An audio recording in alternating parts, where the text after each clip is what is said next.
Okay, testing the mic. Okay, we're good now. All right, sorry about the delay. Welcome in to my sunflowers. I was having some audio problems real quick, but I think we got them figured out. So we will be starting in just 3 minutes, if not sooner. So thank y'all for joining, and we'll be starting in just a minute now.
Alrighty, let's get everything set up here the way it's supposed to get set up here, and we can get this thing rolling.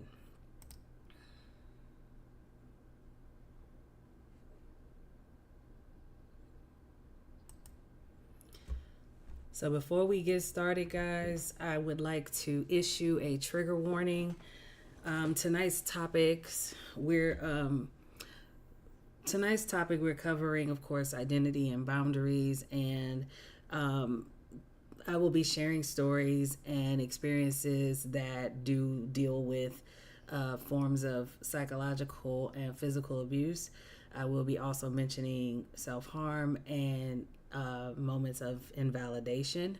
So I just wanted to put that out there now to say if these are topics that are sensitive to, that you are sensitive to, or topics that you find difficult to deal with, that is something we are going to be covering in this live. I will let you guys know when that part of the conversation will start.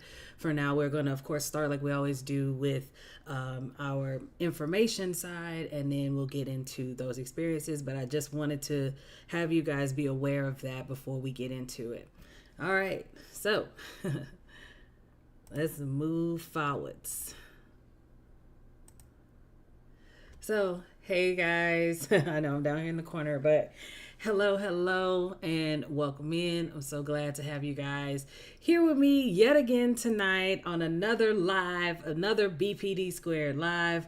I'm extremely excited for tonight. Still a little out of it though, to be honest with you, but we'll be all right. We're gonna make it through. As I said before, our topic for tonight is finding your identity and creating healthy boundaries as well.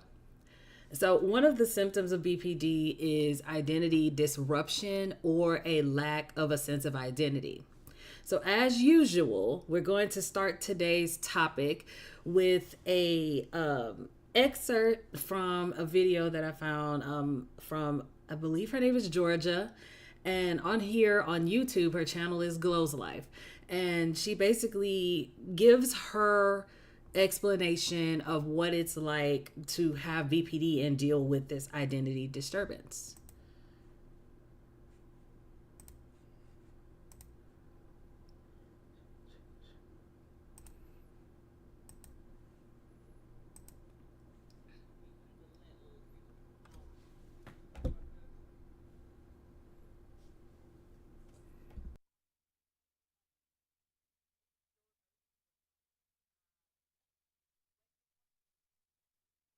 Valid, and you believe it. You start to invalidate your own emotions, and it's like every time you're sad, it's like, oh, or what if it's a negative emotion? Like, it doesn't matter. We were belittled, we were put down, we were told our emotions were wrong, we were told to stop crying. Like, Having a little struggle, but that's okay. I'm gonna back it up a little bit because when I started it, I had the volume down really, really low. So I wanted to make sure you guys were able to hear it. So we're gonna start once again.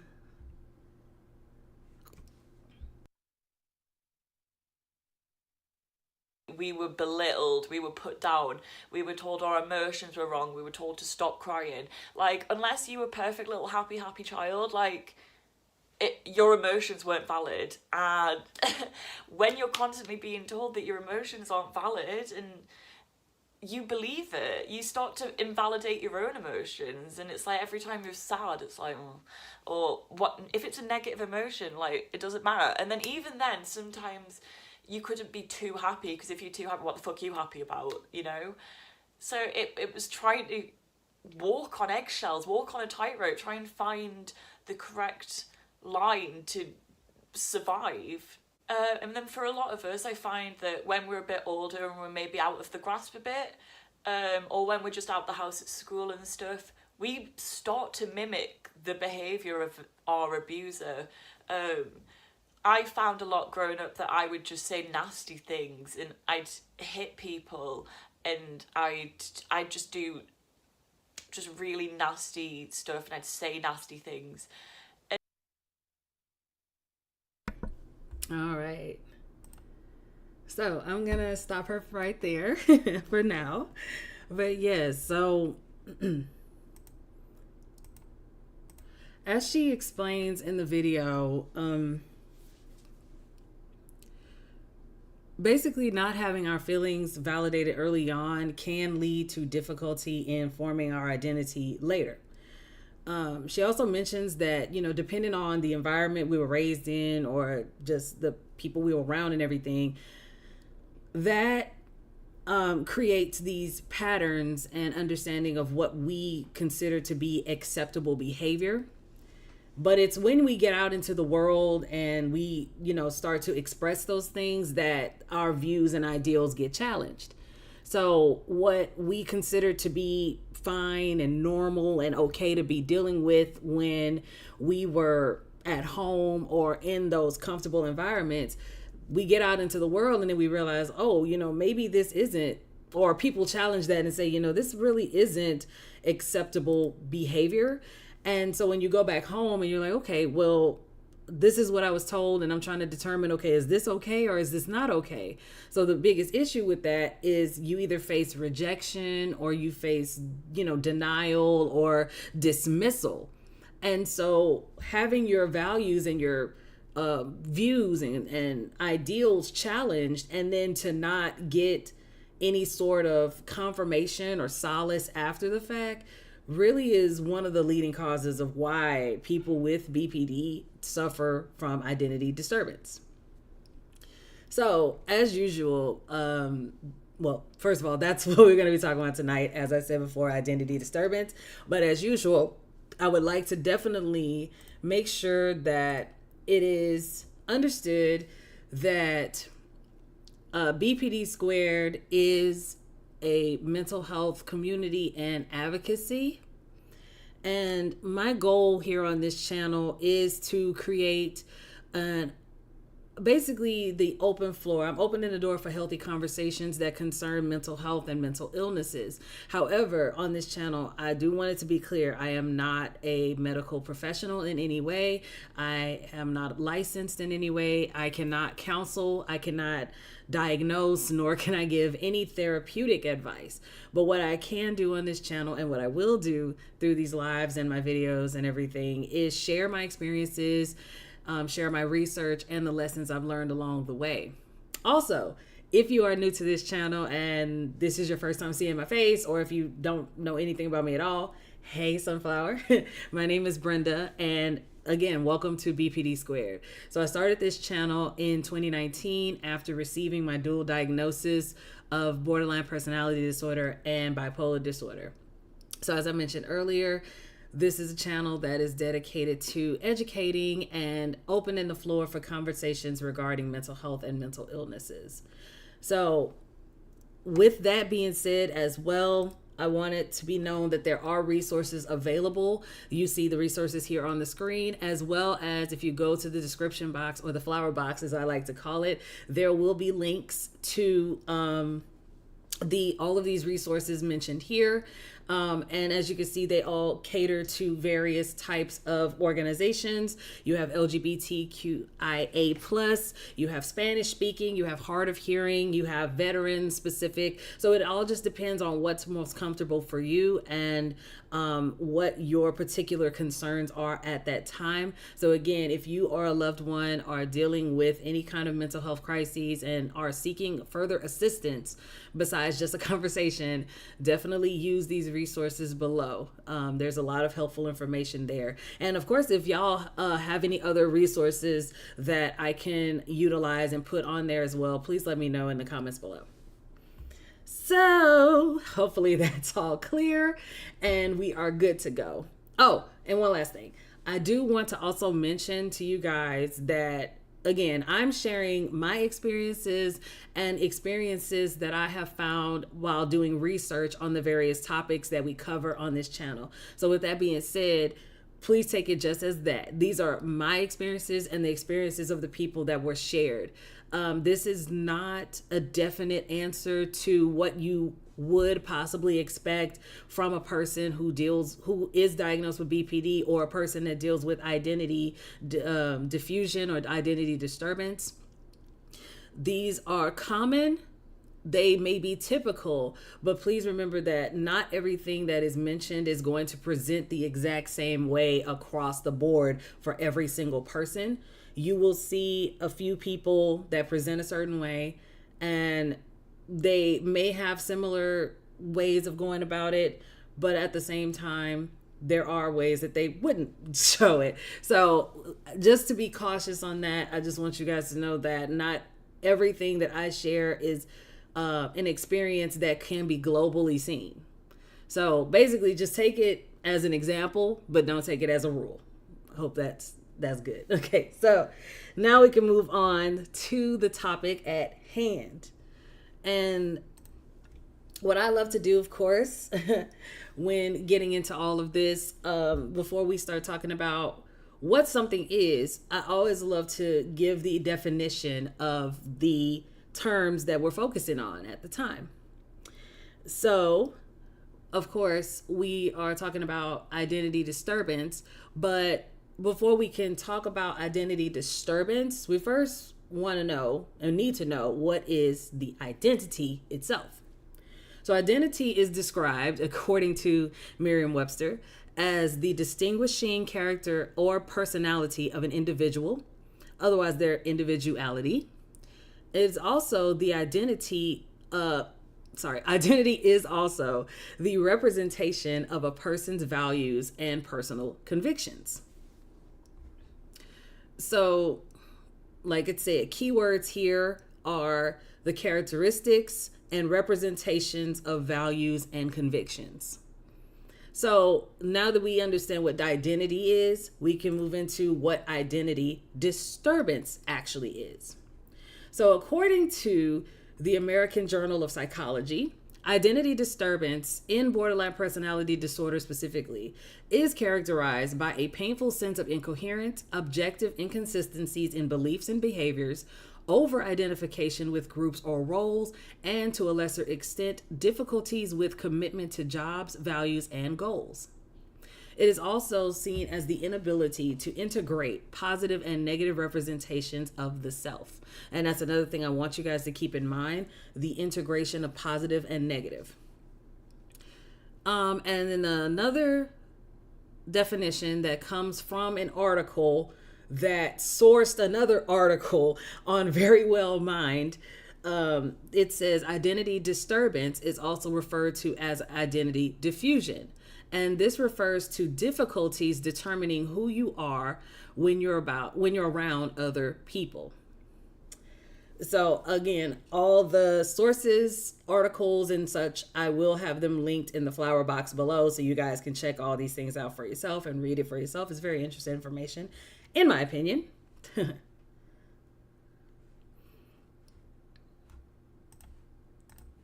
So based on our personality, our beliefs, and our values, that's how we can form our identity. And I want to say welcome in to whomever is joining us tonight. I normally have my chat up, but for some reason it's giving me some issues right now, so I can't really see what's going on just yet. Let me see if I can make it work real quick. But if not, we're going to just keep on going and make it happen.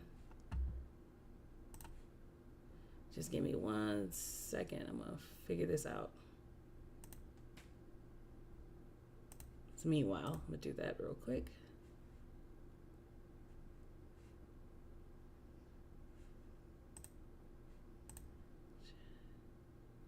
And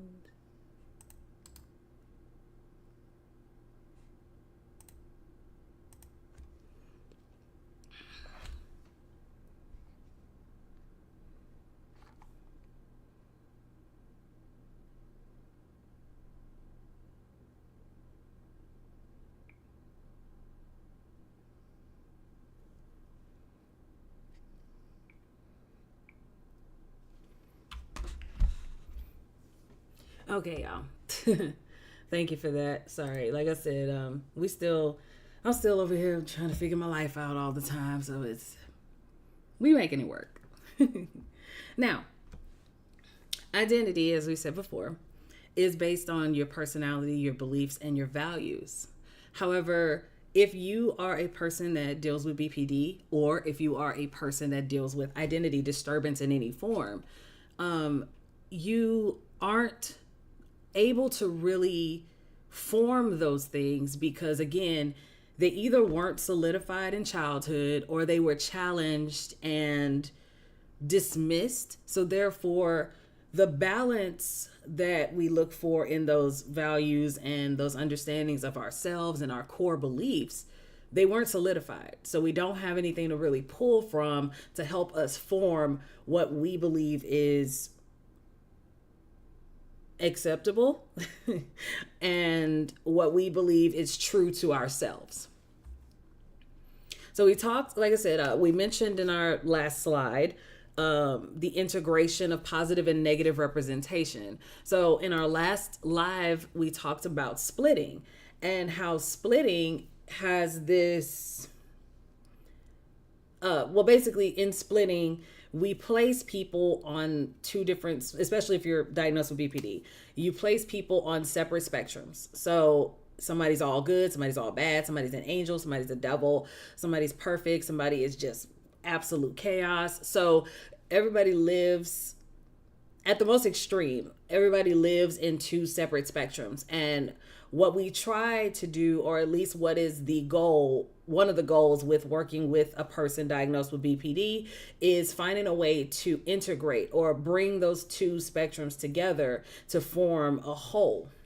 So let's just say, for example, we got this egg. We got this cute little egg. By the way, shout out M.Cody, One Mic, One Brush for my friend here. More on her later. But yeah, so we have our egg friend here. And So we'll call it integrated person versus non-integrated person. Okay. So if you are an integrated person, you are able to view this egg, bring him closer. You are able to view this egg as one whole entity. Even though you see that there's a yellow part and a blue part of this egg, it's still seen as a whole egg. And you recognize that both of these parts exist together to create the whole. A non-integrated person, unfortunately, or however, sees the egg in this way.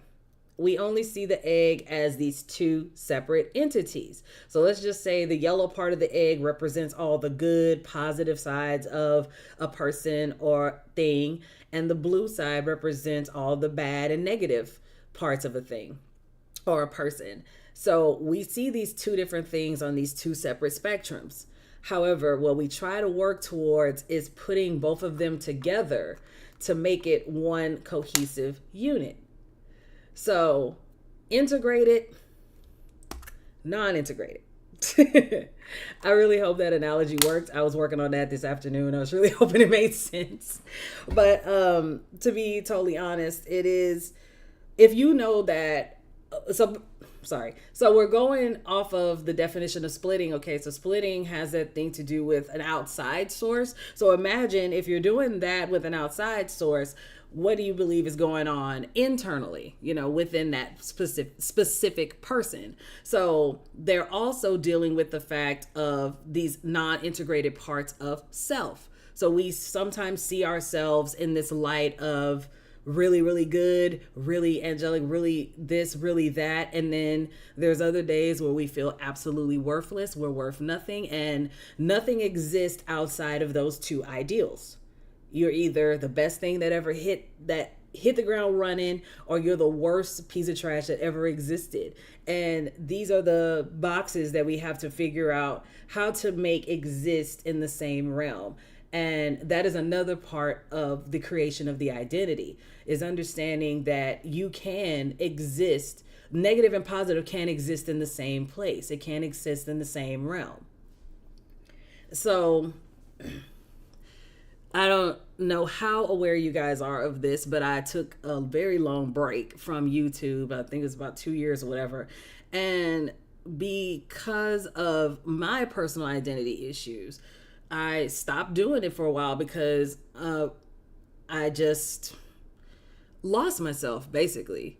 I was taking too much effort I was putting too much stock really in trying to grow this channel and trying to make myself something out of nothing, I guess. And basically, I was putting so much emphasis on trying to be this popular YouTuber.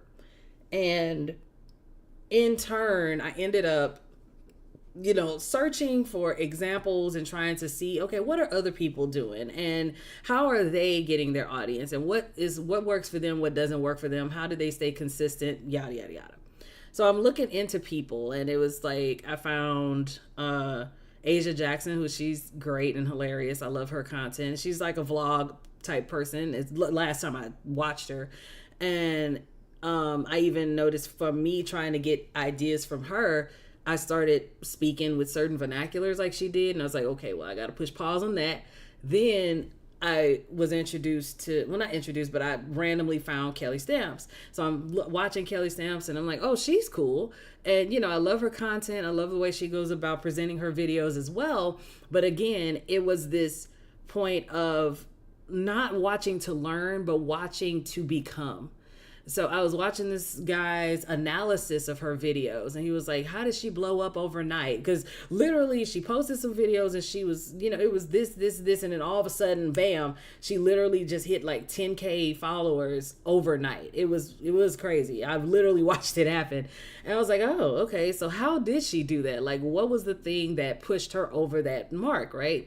And so I'm looking for these examples, looking for these understandings of it, and not really getting the answer, but more getting that identity, finding an identity.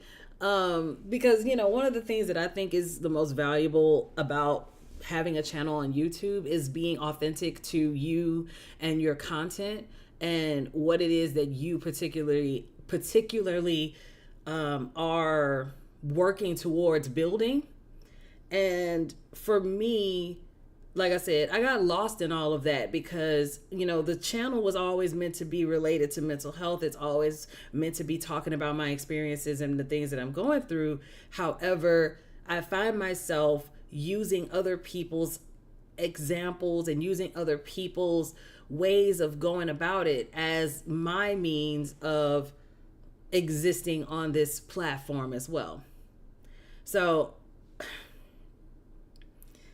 basically, yeah, I had to let a lot of that stuff go because I found myself not adhering to my own identity. And because of that, of course, I went into my own little spiral because it's like, oh my God, if I'm on this platform and I'm not behaving and performing as myself, who am I? Like, really, what am I doing? And that was my question for a lot of the time. Because like I said, I was... Because like I said, I was, doing all these separate things. Like I was going into doc style stuff. I was doing like skits. I sang. And, I tried to do a Sims gameplay series, which I still plan on doing. Luke, I just gotta, figure it out. Like, I want to do a storyline and everything, but I have no idea what to do. I'm gonna just be honest with you. So I'm still working on that. But regardless, it's like I tried doing all these separate things, and he hears the trash man outside. But I tried doing all these separate things, and I had no idea what to do. So I was like, you know what? I'm just gonna move on, and I'm just gonna drop it for now. Because I don't know who I am. I don't know what I'm trying to accomplish here. I don't know what my purpose is on this channel. And it turned into, I don't know what my purpose is in general. And I don't know who I am. So I had to also recognize within myself that I'm a person who has a very hard time making my own decisions. Like, I have to talk to a few people to make a definite decision on something. I actually saw a TikTok, I want to say, a while back that was talking about how people who deal with this, like these mental jumbles and stuff, have to talk to a few people because it's really a matter of trying to organize what's going on in your head. Like, there's so much going on, and I know you've probably heard the phrase, it's so loud in my head. That's some real stuff because it's loud in my head a lot of the times. And so when I go through stuff and I don't know what to expect, I end up talking to a lot of people because I'm like, hey, I just need to, for lack of a better term, it's like you have a piece of paper that's all balled up and you're trying to smooth it out so you can decipher what's actually written on the paper. That's kind of what it feels like when you're having those things laid out. But the issue then becomes you talk to all these different people and they give you their suggestions, they give you their advice. And it's like, okay, now I have to choose, okay, whose advice do I follow? Do I follow this? Do I follow that? And it's not even a matter of take it and use it to your advantage. It's like, okay, I have to do exactly that because I don't know what else to do. So here I am, rock, hard place. Hey, Cece, I see you just popped in. Welcome. So yeah, if you don't know or didn't hear the topic of tonight, we're talking about identity, developing your identity and creating healthy boundaries. So, okay.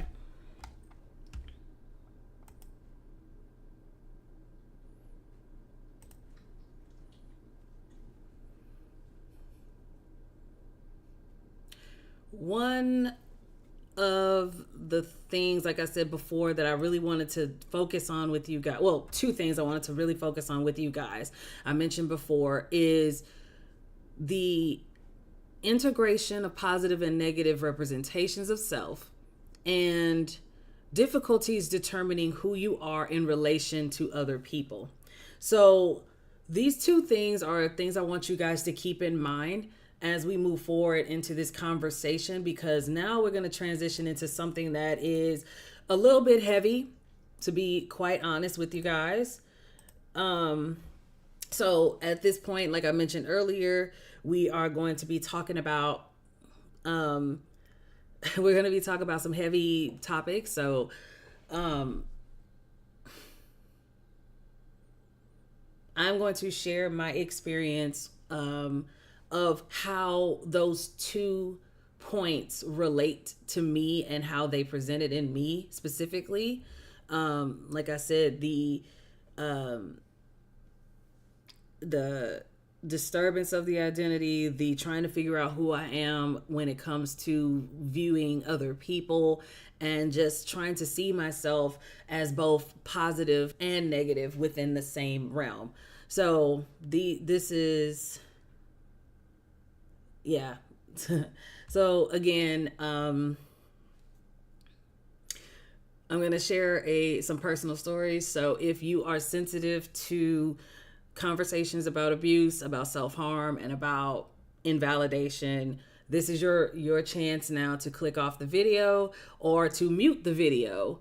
And I'm going to leave this on the screen just as an indicator to let y'all know how long the conversation is going on. And when I am done with the conversation, I will transition back. So, well, no, I'm leaving this up for right now just to let you know when it starts, and I'm going to put something else on the screen to let you know when I'm done with the conversation, guys. So thank you for the love. Thank you for the love. All right. Okay. So hopefully everybody who does not want to be a part of that conversation has made the decision to click off or mute or whatever. But for everybody who is remaining, thank you so much. So we gonna get into this. So speaking of identities, when I was growing up, I was told a lot of times that I was, very bubbly and very friendly. And, I was a touchy-feely person. Like I would never hesitate to give a person a hug, never hesitate to, just show affection towards people, no matter what their relation to me was. I mean, it didn't matter if I had just met you that day or whatever. I was definitely a person that's like, oh, you're my friend now, here's hugs, things like that. And so, I was, basically as time went on, I started to notice these changes in those particular identifiers that were placed on me. So when I was in middle school, so this is a little bit of some backstory just to kind of give precedence, I guess, to one, my diagnosis, and two, how I know specifically it was this event that changed things for me. So my best friend, when we were in middle school, basically she told me she noticed signs of my psychosis way before I even knew I had anything, way before I even knew what psychosis really was, and before I got diagnosed, of course. But she said that basically I would have these behaviors. I would challenge the norm all the time. I would do these gender bender things all the time before non-binary was even considered an actual terminology that's recognized. I was going around like dressing like my boyfriend at the time. And I even went through this phase where I was like, I don't feel any specific way about being a particular gender. I was just like, I want to pick a gender neutral name and I want to dress gender neutrally, because it's not like I don't feel like a girl, I don't feel like a boy, I just feel like me. Like I accepted I was a female presenting as a female, and I accepted who I was as a female, but I felt like my personality and who I was not reflective of, like, out externally. It didn't reflect who I really felt I was internally. But even then, it's like that changed on a weekly basis. So who knows what really was going on there. But basically, she told me that when there was this one moment where we had a lunch period, I believe, and we were standing outside eating, well, we had, the cafeteria, of course, and then you have the courtyard area outside, so you could be inside or outside, whatever you wanted to do. And 9 times out of 10, we were outside on the courtyard, and we just, being kids, laughing, joking, playing around, whatever. And I don't know if the bell rang or if it started to rain, but either way, she does mention that it was raining, but I don't know if it was the rain that caused it or the bell ringing for us to go back to class. But basically, she says that, she was telling me, come on, let's go. And she said I just ended up wandering into the rain anyway. Like, I was walking in the rain. Anyway. And so she was like calling my name, but she was like, hey, Brian, come on. And I wouldn't come. I wasn't phased, basically. And she was like, hey, come on, let's go, let's go. So she said she's calling my name. And I don't know if she called my name like really, really loud at the last point or if she actually grabbed me to go. But it's basically like she caught my attention some kind of way. And I was like, oh, okay. And we left. So it's like those moments were there, but it didn't change the fact that I was still a goofy, nice, bubbly, free love type person. I was still what you would consider, the same person that people expected me to be. Let me lift this chair up a little bit. Yeah, there we go. Now I feel like I'm in the world. Okay. But, so like I said, it was after middle school. So I'm in high school. And I started to notice the change probably around 10th or 11th grade year. But what was my catalyst was my choir teacher from high school. So from possibly my second semester of 9th grade year all the way until my first semester of senior year, I was basically abused by my choir teacher. Hey boo, welcome in. So yeah, but all throughout high school, I was abused by my choir teacher. I don't even really know exactly how all this got started. Like I kind of remember that at the beginning of it all, it was like I was chosen because I was one of the not in a bragging way, but I was one of the more talented kids in the class because I could sing, I could read music, I could play piano, I could play other instruments as well. And so, I was considered one of the special kids, I guess. So in some way I was given special treatment and used as a teacher's pet, which slowly transitioned into something way more sinister.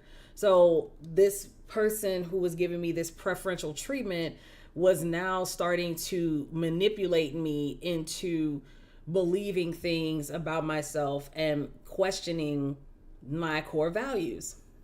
So, she was verbally abusive in the sense that she would just say a lot of really hurtful and nasty things to me. She would call me out of my name all the time. She would tell me I was unattractive. She would try to make jokes to see if I was dating a certain person, because it's like, yeah, you would be dating somebody like him. It was just like all kinds of little hits like to take personally, basically. And it's like, so I do want to make this point as well, that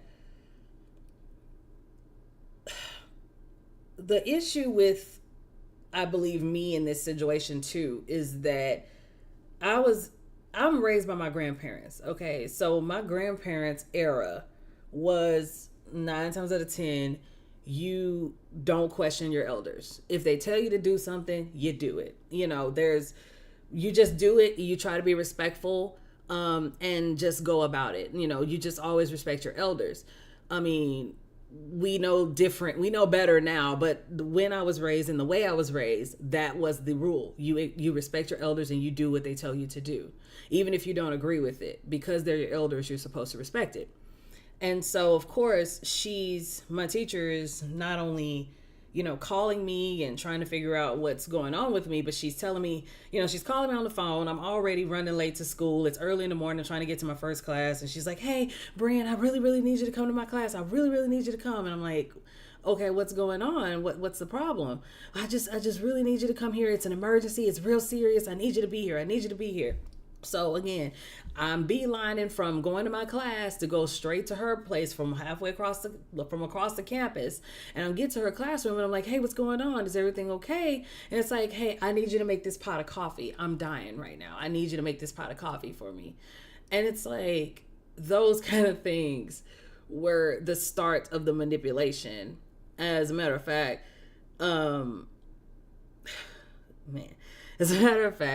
like I said, my first class of the day was Spanish.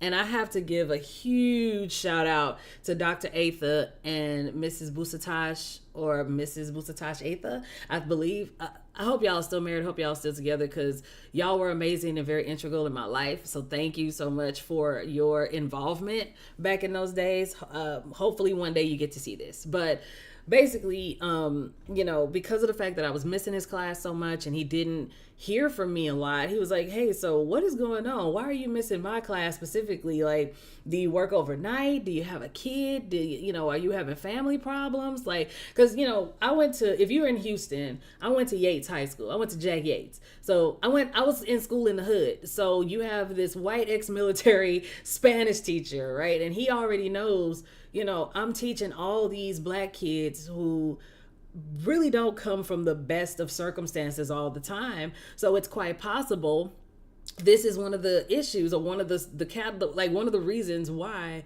you could possibly be having these issues in the first place. So it wasn't a far-fetched thing for him to ask me something like that.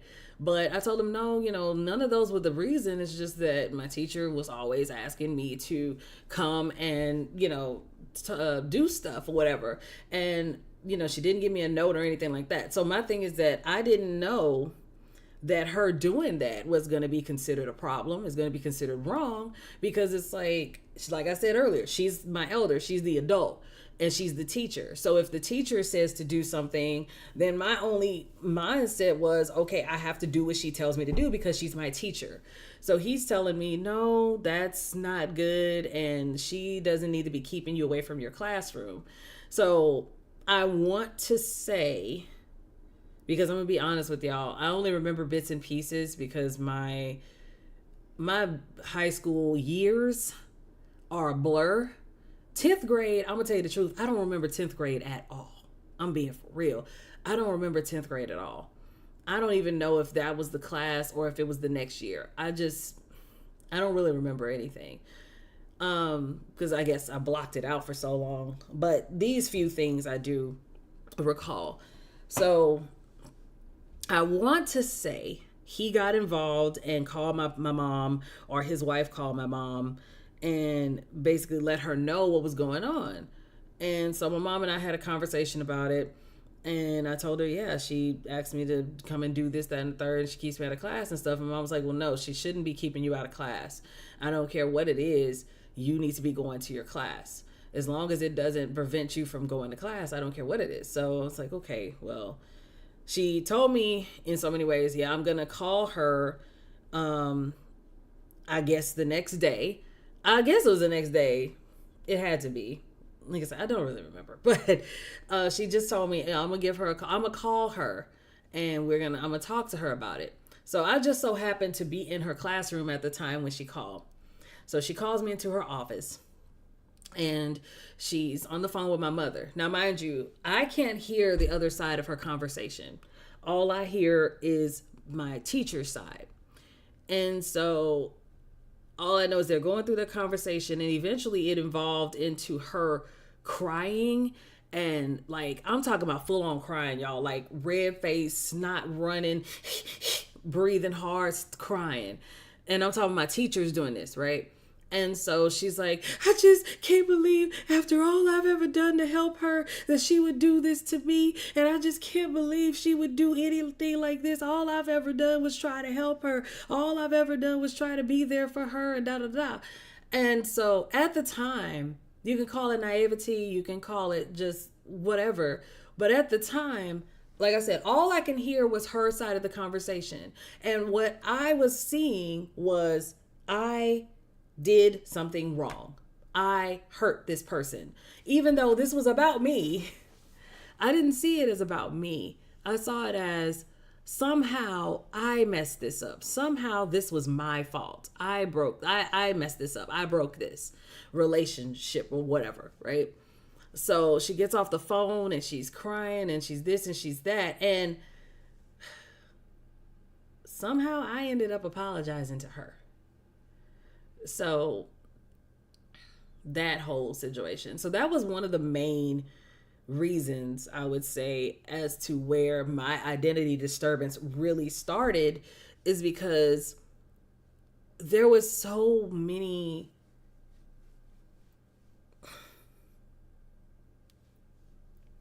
that's all. I gotta mime it because it was just so much going on in my mind at the time, because part of me was like, I feel like something's wrong here, but I don't know if I'm exaggerating or if this is real or not, number one. And then it's like, okay, I try to go to people to tell them about it, but I'm not taken seriously. Or people are telling me, oh, don't cry about it, it's not that big of a deal. It's like all these invalidating points that people gave me. It's like, I don't know how to process this. I really don't know what to do now, because there was nothing that helped me feel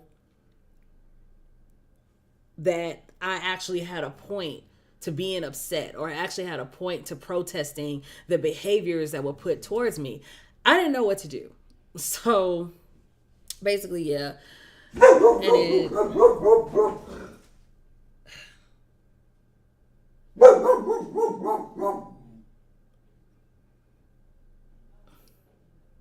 As usual. Come. Come.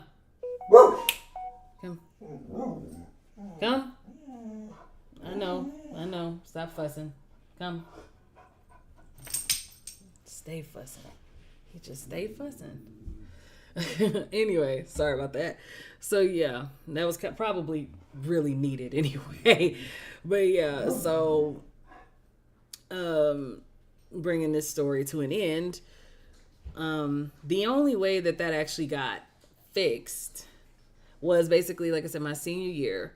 I made it all the way to senior year, and I think we were getting towards the end of the first semester. And I get in the car with my mom. I don't know what happened and what even brought this about in the first place. But I get in the car with my mom, and she's asking me, I guess, about how my day's going, or I don't know what happened, y'all. I don't remember how the conversation started.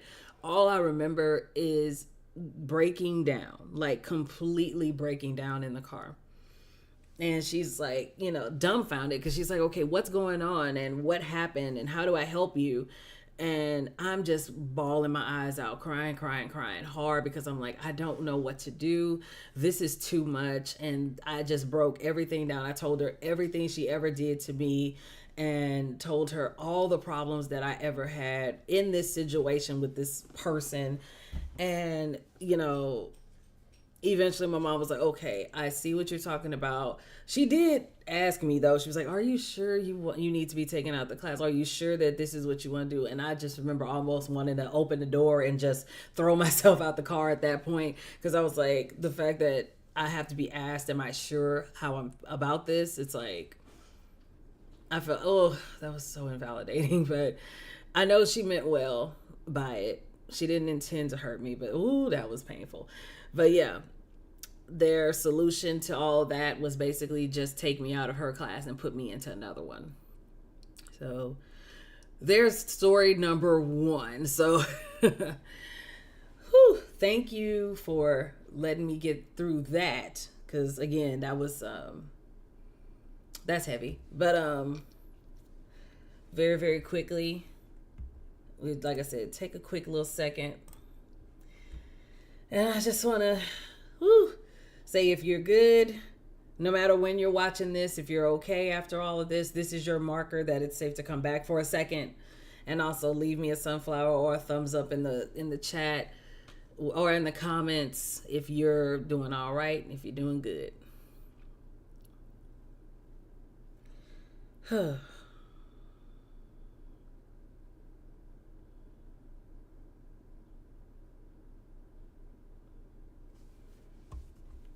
Now, I am going to issue a second trigger warning. So this is the second story that deals with identity disturbance in the form of over identifying with someone outside of myself, not knowing how to separate myself from the images I see on TV or the outside influences. So here's the start of the second trigger warning. Hello, Pearl. Welcome in. Okay.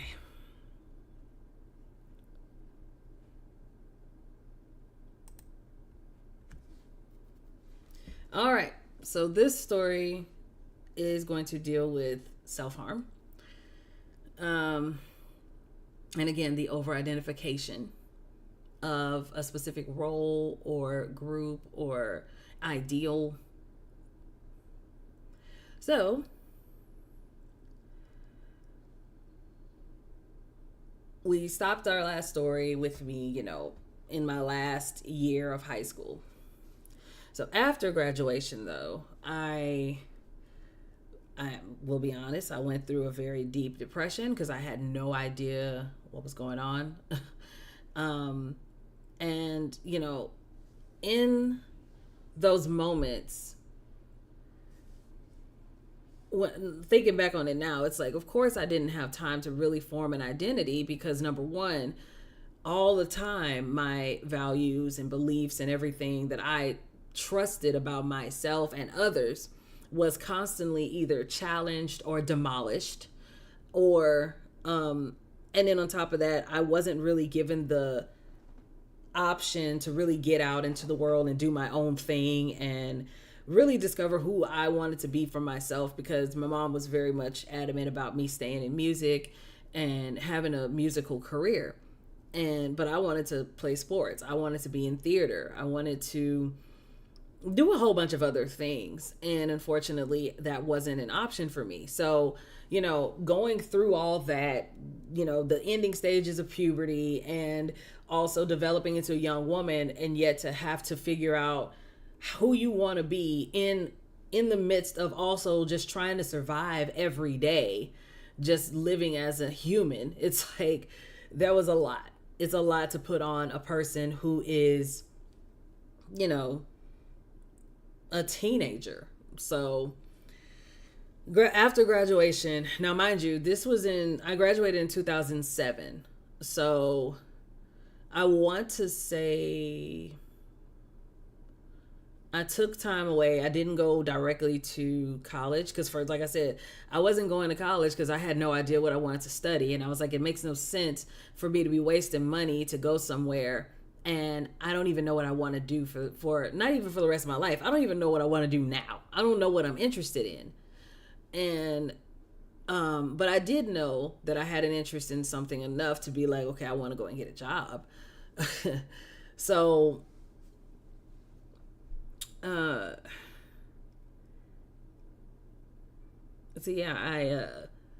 was spiraling out of control with a lot of stuff. I had no idea what I wanted to do, who I wanted to be. It was a struggle every day to just exist. I was fighting with my parents a lot because the depression was really, really taking over, and I kind of just stopped caring about a lot of stuff. And I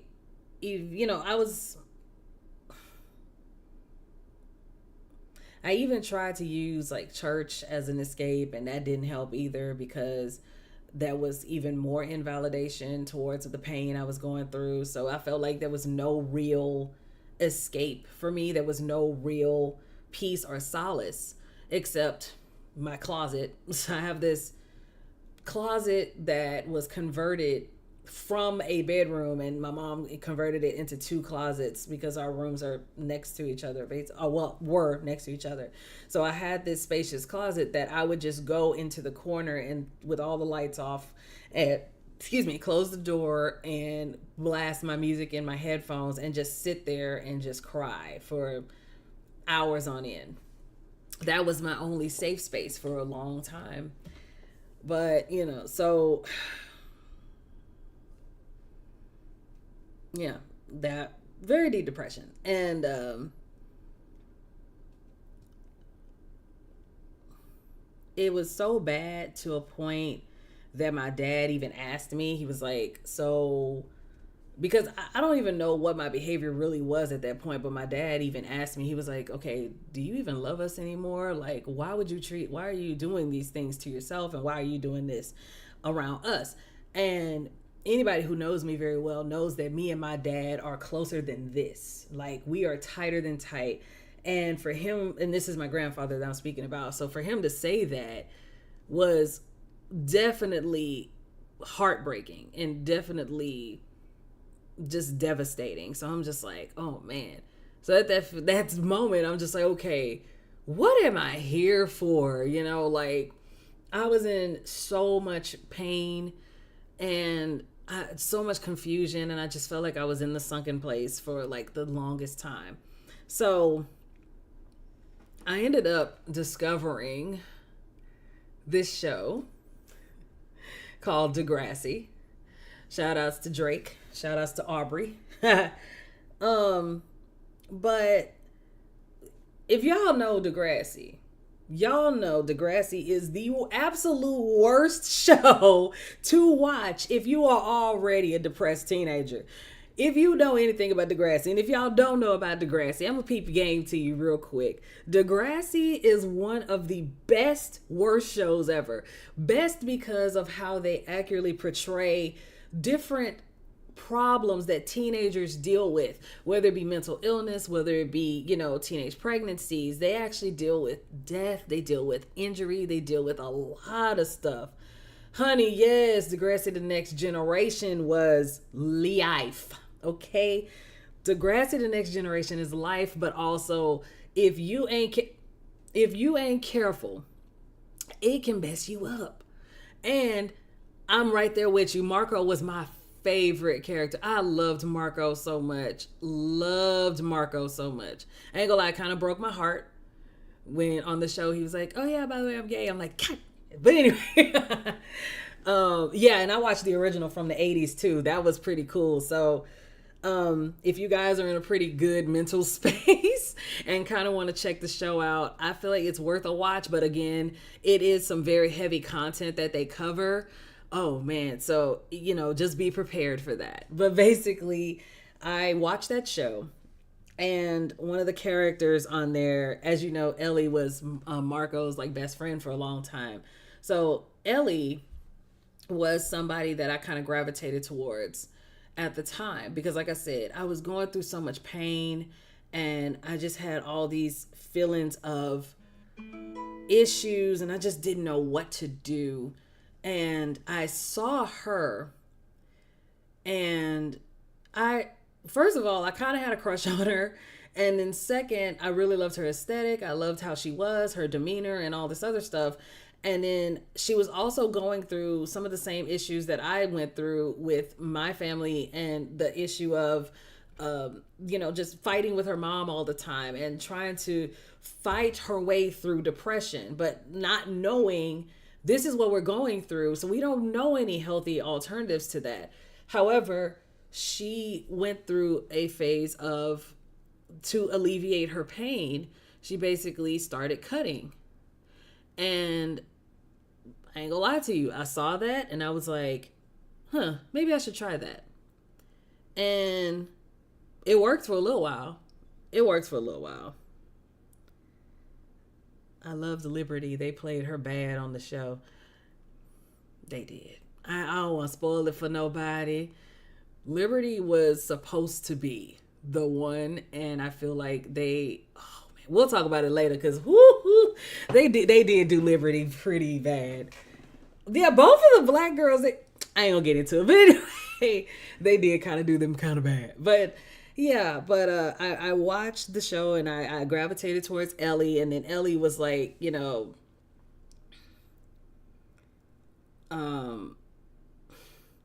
like I said, she did that, and I was like, maybe that's what I should try, and I did. And like I said, for a while, it worked, but after a while, it was like, this is a stupid reason. It was a stupid reason to do it in the first place, but the stupid reason I stopped is because when you're healing, that stuff itches. It itches a lot. So, but I used to go on my arms and basically did that. And like I said, I've found other alternatives and other methods to kind of healthily express my anger or my discomfort. But, I don't do it anymore. But when I have very, very, very, very, very bad days, the idea is still present. The thought is still there. But what keeps me from engaging is knowing how much it would affect my husband. And just the fact, like I said, I don't want to keep resorting. Oh, okay. Like I said, I just don't want to keep resorting to these solutions because they're not healthy. And it's okay. I'm old too. But yeah. So I don't mean to, and I hope this is understood, that I don't use Ellie's example as a glorifying way of self-harm. Like I said, I saw myself not in the character, but as the character. And I guess that's a really good way to put it, because like I said, for the longest time, and especially after everything that had happened, I was like, who am I supposed to be? And so I saw this particular character and I'm like, okay, I'm going to be this. I'm going to follow this pattern. I'm going to do what this person is doing because that's appealing to me. She seems similar to me, and in some weird way, she validated what feelings I had internally. All the pain that I was suffering from, all the arguments I was having with my mom, and everything that was the frustration and everything. I was like, okay, this is what I'm going to start doing. This is what my identity is now. This is who I am.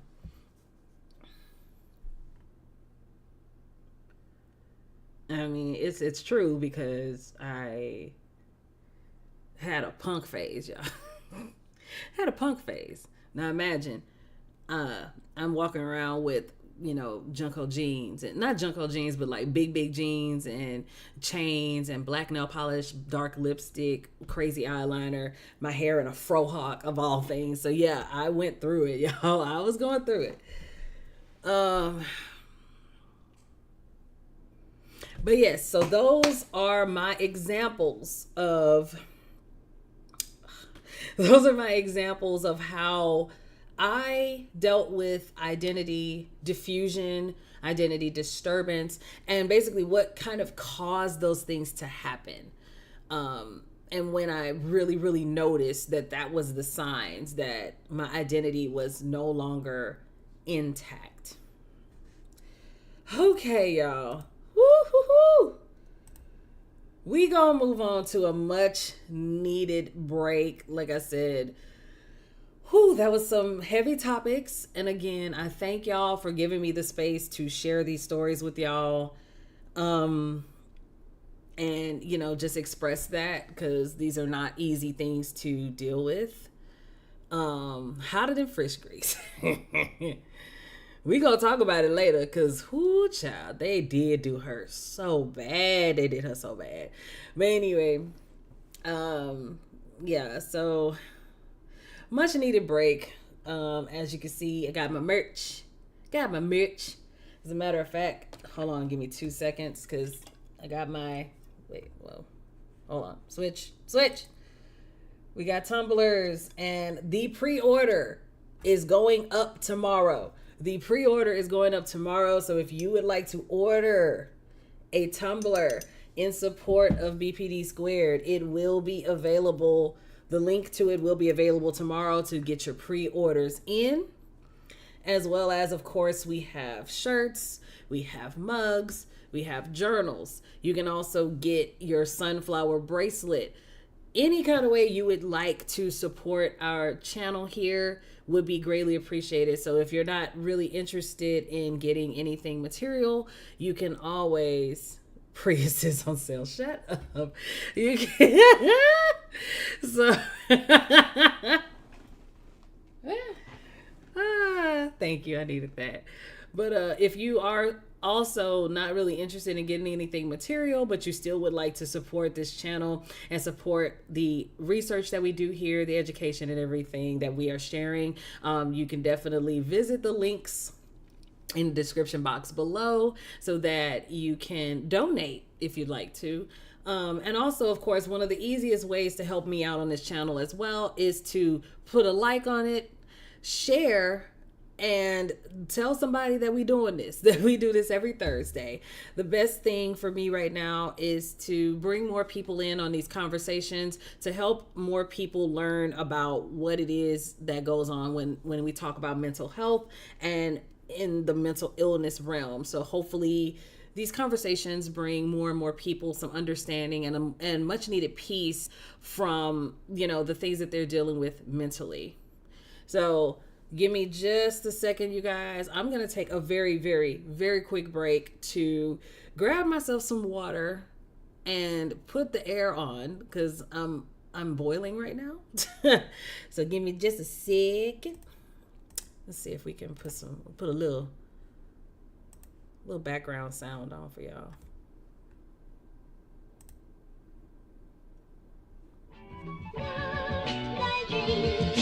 I'll be right back.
All right, I'm back.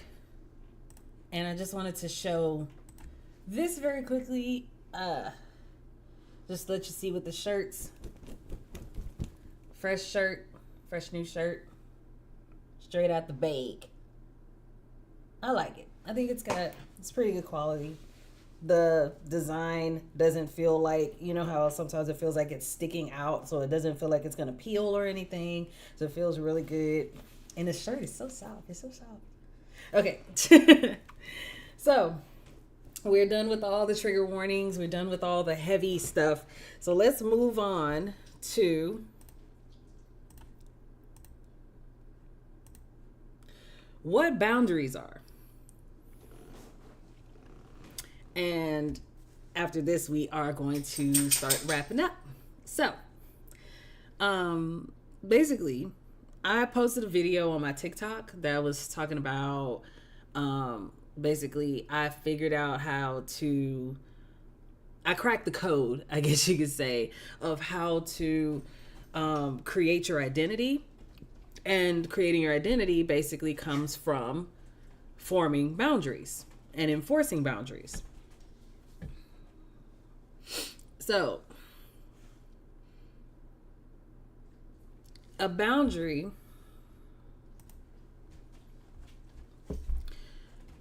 is defined as a real or imaginary point beyond which a person or thing cannot go. So your boundaries are your literal line in the sand. They are terms and conditions that, if broken, have very serious consequences. It's like kind of like a personal contract, basically. So if that contract is breached, gots to go. So basically, boundaries teach people what they can and cannot do with you and or around you. They tell people what you're gonna deal with and what you're not, what's tolerable and what's pack your bags, get out of my face, because you tripping, basically. And the video that I'm talking about, my TikTok, it is linked below if you want to see that as well. I would appreciate the view. So, but yes. So how can we use boundaries to form our identity? So the first point that I came up with, and these are my personal examples, the first point I came up with is that the likes and dislikes we come up with, they do and can reflect our values. So like we said previously, they represent, identity, is the representation of a person's values. So in learning how to create those boundaries, I basically was learning how to create my values and things that are core to me, like my most important things, basically. So with that, I'm taking notice of what I like and I'm taking notice of what I dislike. So I know for me, I value no harm coming to animals or children. I value standing against injustice and making sure that there's fairness on both sides, even if there's opposition. I value the fact that, personally, I don't believe there's many races. We're the human race. So that's something that I hold very personal values with. And these are things I don't compromise on. So that's pretty much what that is too. It's things you don't compromise on. And basically, likes and dislikes can be a good indicator of the values, like I said. So it's basically, okay, if somebody questions this, or if somebody if I tell somebody I don't like to witness anybody doing harm to an animal, and then they turn around and show me stuff that reflects that, those are the things that would let me know, okay, you're not a person that I can keep around. You're not a person that I can trust, because you've already crossed my line. You've already broken my boundary. And welcome in, my boy. And it is just fine. I appreciate when you join. Tonight's topic, friend, is we're talking about the identity, how identity disturbance is created, how you can create an identity based on boundaries. And a lot of this is related to BPD behaviors. So, again, we watch the playback, homie. We finishing up. You missed the heavy hitting stories, though. I will admit that. Not that I'm happy about that or nothing, but anyway, moving on. So, yeah, so basically, these are the things that you know for a fact, if anybody crosses that line with you, it's not going to be good. It's never, you can't excuse that. It's not forgivable, and it's something that you will not compromise on. Yeah, yes, because that's basically what that is. Disrespect, absolutely. And so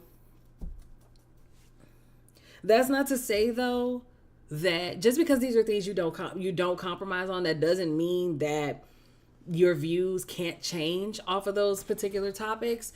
It's fine if your views change, but it's still one of those things. It's still a thing that if your views change for legitimate reasons, let's be legitimate reasons, then it's okay. Because for me, yeah, for me, like I said, I'm so strongly in tune, or at least I believe I'm in tune, and I care so much about animals that I even put myself in a space where I was vegan. I didn't touch anything that came from anything animal related. I don't even, still to this day, I don't like animal print stuff, even if it's fake. I just don't like that stuff.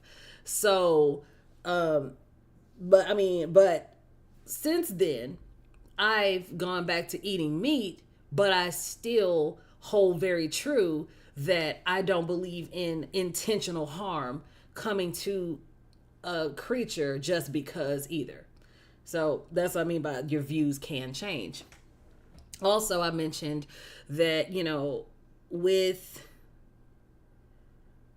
dealing with the abuse from my teacher, I don't know if I mentioned this, and this is one quick thing I'm gonna mention, and hopefully it doesn't cause any issues for anyone. But like I said, she was physically abusive towards me, and so much to a point where she was hitting me in front of the class. So imagine, I'm 15, 16, sitting in front of the classroom at a piano. I'm supposed to be the top student or whatever, and I'm being made to be her right hand man or whatever, and then you turn around and you're putting your hands on me in front of the class. So imagine how debilitating and devaluing that is. So, but the point I want to make is that touch now becomes this thing that I have to work around now. So like I said earlier, I was a very touchy-feely person. I'm very much a hug, hold hands, kiss person. I was very much physical. But after those incidents and dealing with that kind of connection, physical connection, touch to me now it's not just a physical encounter. I don't know how deep y'all are in the spiritual realm or nothing like that, but well, I sound like one of them. I sound like the spiritual people on like TikTok or whatever. But I'm a spiritual person or whatever, so it's like I don't see touch anymore as just physical encounter. I see touch as a transfer of energy, and because of that encounter, I'm very, very sensitive to it, and it's very easy for me to pick up energy based on that. And so it's something that I really have to work on, because even being intimate with TMI, but being intimate with my husband was very difficult for a while, because touch was always this thing that brings me back to that space. Minimal, even if it's minimal, sometimes it brings me back to that space. Because even with my real good friend, she hugs real hard. She loves to tackle the people and stuff like that. And I had to even tell her, I love you and I want this kind of attention and connection. However, I have to be prepared for it. I have to give you the go that it's okay to do it, because I can't handle it coming out of nowhere.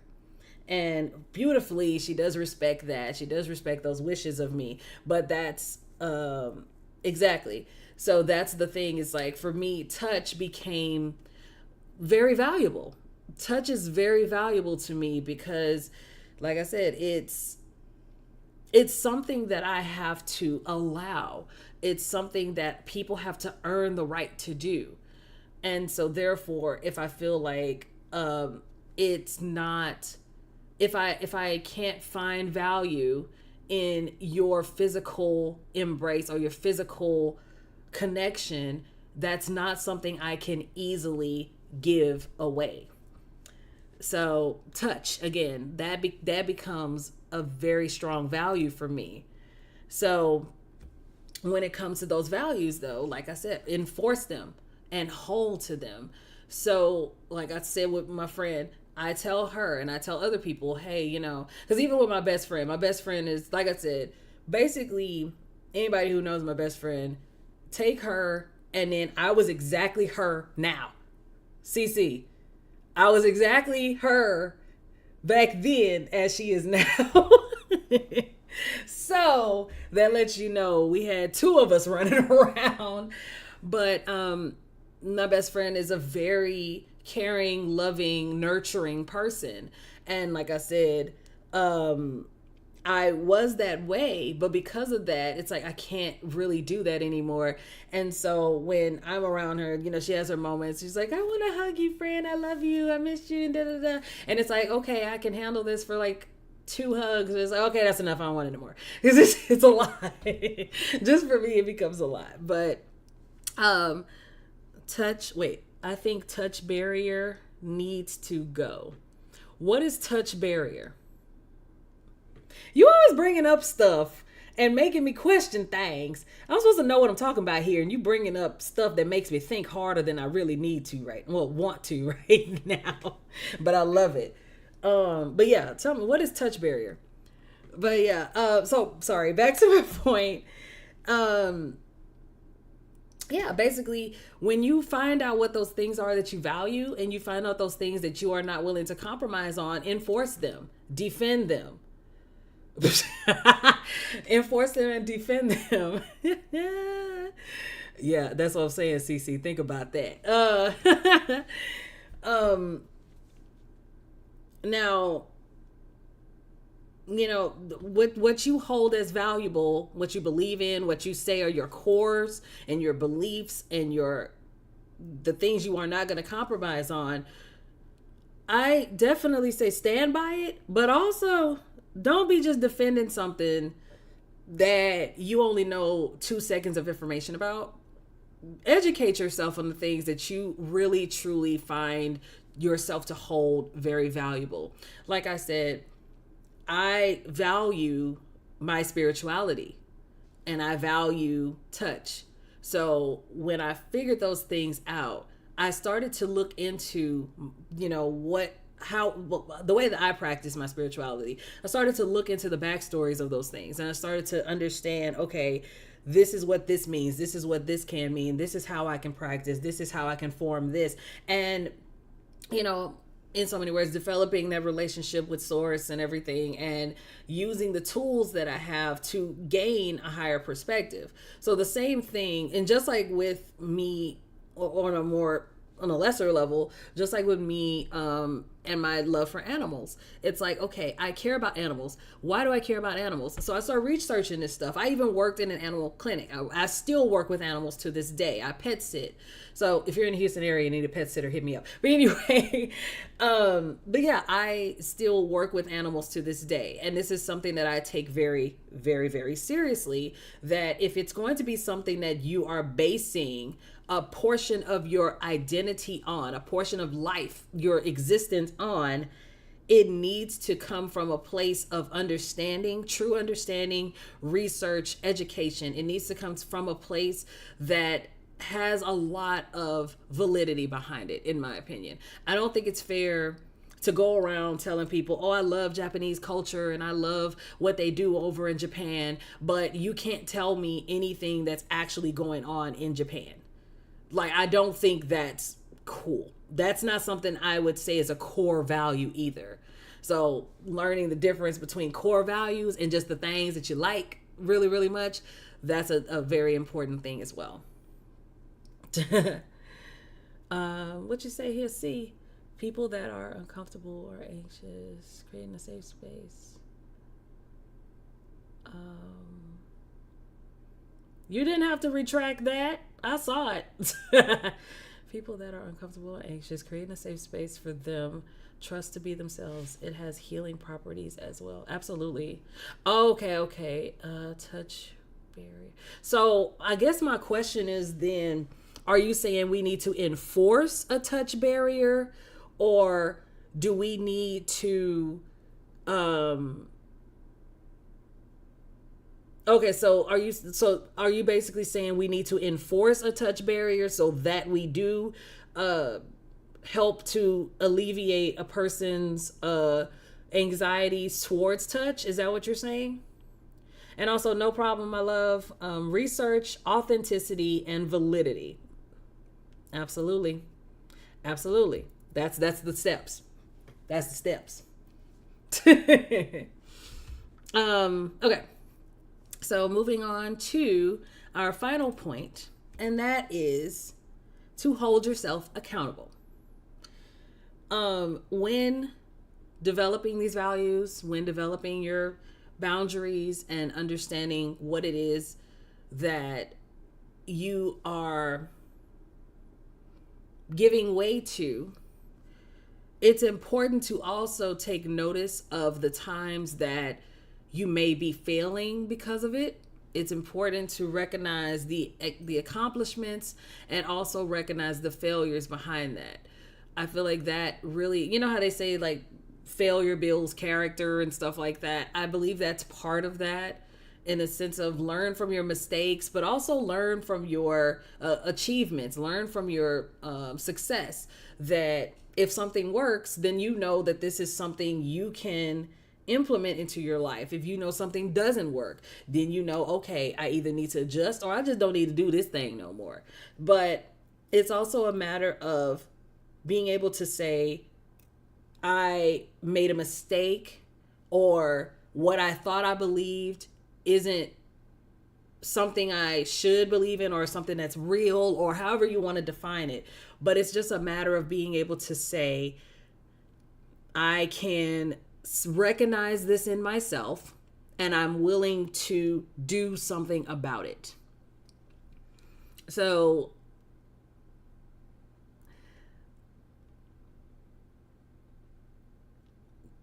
like I said, when I started to see what was really important to me, like being organized and following rules that I've set for myself, it makes it... Oh, that's a very good question. As a matter of fact, I'm going to, sorry, I know I started a whole sentence, but I'm going to cut that sentence and answer this question, because I think that would be a better a better way to go than what I was going to say.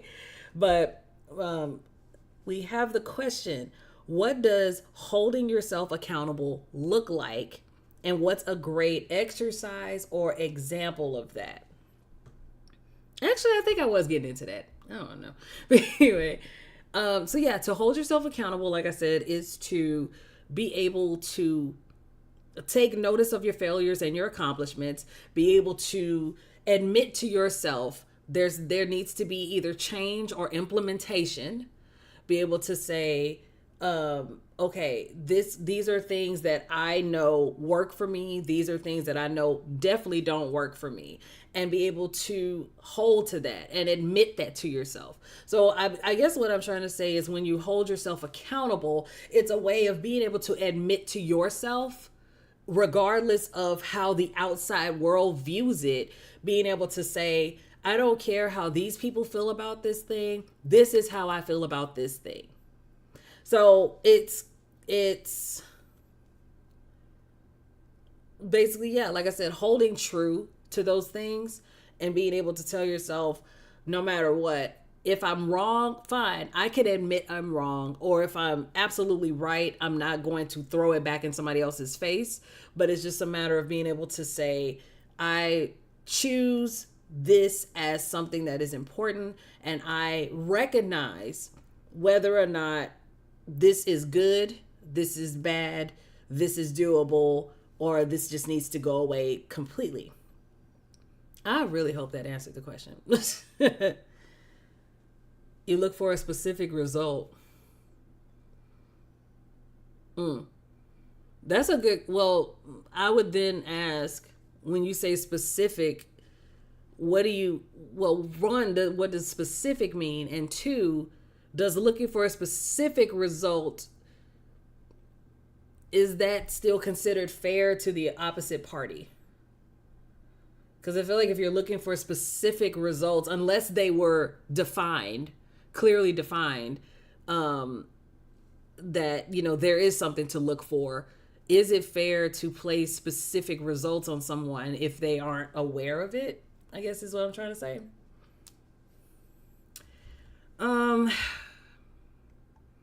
But okay, there we go. I'm gonna await that answer, but we at the end. We're at the end of this live now. So yeah, like I said, our final points. If you are dealing with an identity crisis, if you're dealing with identity disturbance, or if you are a person that is diagnosed with BPD and trying to, you know, figure out where you lie in your identity, again, it's a matter of finding out what defines what do you actually value? Finding your values, defining your likes and dislikes, enforcing them and holding to them, and also holding yourself accountable for those decisions that are made after you've enforced those boundaries and you've enforced those values. And from my experience, following those principles and following those steps basically helped me to start discovering who I truly am as a person, outside of YouTube, outside of a pet sitter, outside of my friends, and outside of anything else. I can actually sit back and tell myself, okay, this is who Brenda is. And Brenda is able to, and Brenda is able to see herself as herself. Basically, Brenda is able to see herself whole. I don't know how many of y'all got to see the egg example, but I worked hard on that egg example. I'm very proud of myself. Speaking of, like I said, I mentioned M.Cody, One Mic, One Brush. That is my cousin, and she's amazing. She's an artist. Hold up. And she is actually the artist who designed the majority of the stuff that you will see on the materials. No, that was my design. So the shirt that I showed earlier, this is actually her design. Hold on, let me hold it up. So this is her design. So she actually drew the young lady and everything like that. And also she did this painting for me of a beautiful sunflower. Oh, hold on. There we go. Angles. There we go. So she drew this beautiful sunflower and painted this for me as well. So I just wanted to give her a quick shout out and say thank you so much for contributing to what we're doing here on this channel and for your beautiful artwork. So if you guys want to get a painting, or you want to get shirts, or a paint party, specifically a paint party, let her do a paint party for you. So but yeah, I will link all of her information down below so you can find her on Instagram, and you can also visit her website so you can see everything that she does. But shout outs to you, my love, and thank you so much.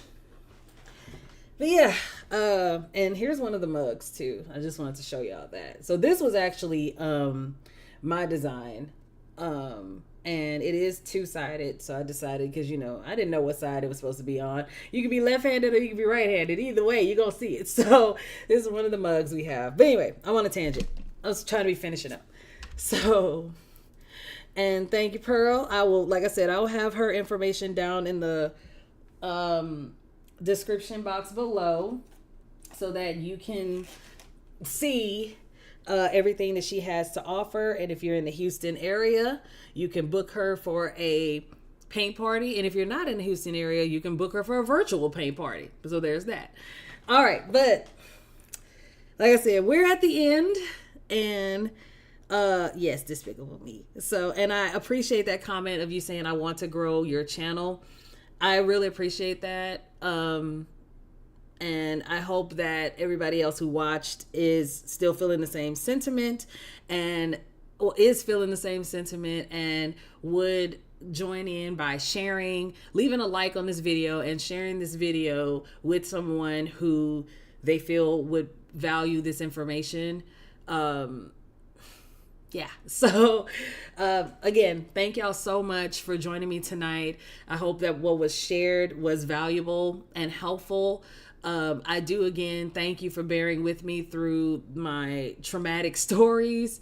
But I felt it was necessary to share that with you guys to let you know that, yeah, we go through this stuff, and this is, I feel like we go through certain things in order to get us to where we're supposed to be. So as much as I would never want to wish that on anybody, and I kind of wish it never happened to me, there was a reason that it did, so that I could be here today to share with you guys and hopefully help somebody else through this process. So again, thank y'all for letting me share that. Thank you. And again, as we come to this close, you know that we have our resources available that you can utilize if you or a loved one is experiencing any kind of identity disturbance or any kind of mental health issues in general. Again, this will also be linked in the flower box below. So that way you guys can see all the options that are available.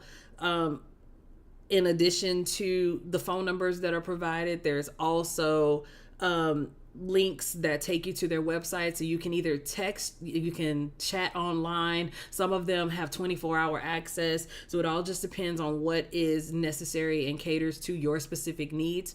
I also encourage you to check out the NAMI website, or National Alliance of Mental Illness, so that you are getting more information on different disorders, different mental health issues, and just learning things in general and accessing their database.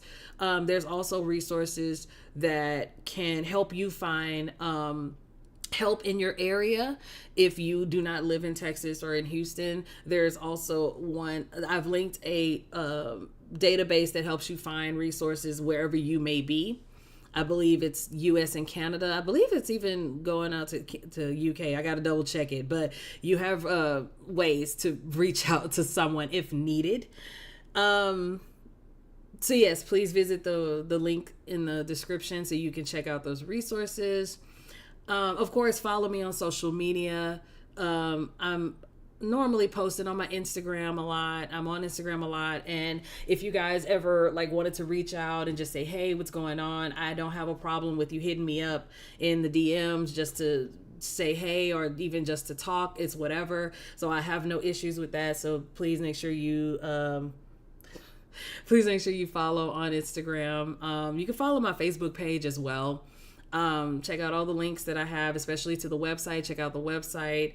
And again, the Tumbler information is going to be posted tomorrow on my Instagram and on my Facebook, so keep an eye out for that, as well as the links to everything else that I have on sale is already available. So if you are interested in purchasing something to support this channel, I would greatly appreciate it. However, if you are not interested in actually owning anything material, but you would still like to show support, we are accepting donations. Again, this goes towards funding the channel, funding our research, funding our education, as well as it helps us to put money and food towards our personal meal train that we are building to help put food on tables of families that are struggling or going through a tough time. So we are doing our best to raise funds to help out others, because I feel like a lot of the issues that we deal with mentally, it comes from just lack of something. And with inflation inflating and economy in, we have a lot of people that are struggling out here right now. So one of the things we can do is try to pull something together to help those who are really struggling. So yeah, there's that. But after all this done, I love you guys so much. I'm a little delirious because it's hot in here. But I love you guys so much. Thank you so much for coming to the live tonight. And for everybody who is watching after the fact, thank you so much for watching this video. Again, I hope you found this information helpful and necessary. Please leave a like, please leave a share, and most importantly, make sure you subscribe, because we're on the road to 1,000. We already passed 700, so we only need a few more, y'all. We only need, what, 280 last time I checked? We only need 280, and we can make that happen. So please make sure you are subscribed and you share this so that other people can subscribe as well. But outside of that, that is it for tonight. And I believe next week, I am going to be taking a break from the live. I do plan on posting a video, but I will see about that. But next week I will not be going live. But don't worry, we still gonna make it happen though. We still gonna make this thing work. So you never know, I might change my mind. We might be back next week. Who knows? But that's my plan, at least for now. So I'm gonna leave you guys with one last question. What boundaries have you enforced? Or what boundaries do you need to work on?